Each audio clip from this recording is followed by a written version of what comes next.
السلام علیکم ورحمۃ اللہ وبرکاتہ۔ آج انشاءاللہ ہم مرکب اشاری جو ہم نے سبق پڑھا پچھلا لیسن اس کے بارے میں بات کریں گے۔ ہم نے پڑھا تھا کہ جو ایسا سنٹینس جس میں پہلا اسم جو ہے وہ اسم اشارہ ہو اور دوسرا جو ہے وہ مشار الیہ ہو، اس کو مرکب اشاری کہتے ہیں۔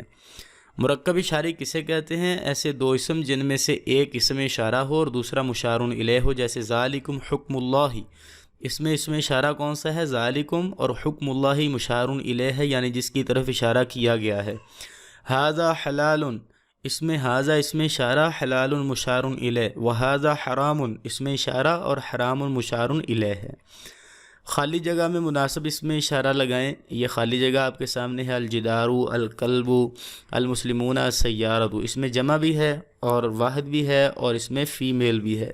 تو ہم نے جیسا کہ رول پڑھا تھا کہ جو اسماء اشارہ ہیں، ھذا، ھذہ، ذالک اور اسی طرح تلک، تو ان میں سے اور جمع کے لیے اولئک، ہؤلاء، تو آپ نے دیکھنا ہے کہ یہ دونوں اسم اشارہ اور مشار الیہ ایکول ہونے چاہیے، سیم ہونے چاہیے۔ الجدار مذکر ہے تو اس کا جو اسم اشارہ ہے وہ بھی مذکر آئے گا، الجدار واحد ہے تو اس کا اسم اشارہ بھی واحد آئے گا۔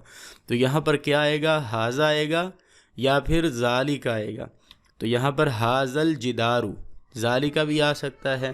اسی طرح تلک الکلب، یہ غلط ہو گیا کیونکہ یہ تلک یہاں پر نہیں آئے گا، بلکہ کلب جو ہے، الکلب، یہ مذکر ہے۔ آگے چلیں جی، اولئک، وہ تمام، مسلمون یہ مذکر ہے اور جمع ہے تو اولئک بھی جمع آیا ہے۔ السیارۃ، یہ مؤنث ہے اور سنگولر ہے تو اس کے جو اسم اشارہ ہے وہ بھی سنگولر اور واحد آئے گا، ھذہ آئے گا، ھذا نہیں آئے گا یا اولئک نہیں آئے گا۔ تو یہ تھا ہمارا آج کا سبق۔ امید ہے انشاءاللہ آپ کو کافی ساری چیزیں سیکھنے کو ملی ہوں گی۔ ملتے ہیں نیکسٹ ویڈیو میں۔ السلام علیکم ورحمۃ اللہ وبرکاتہ۔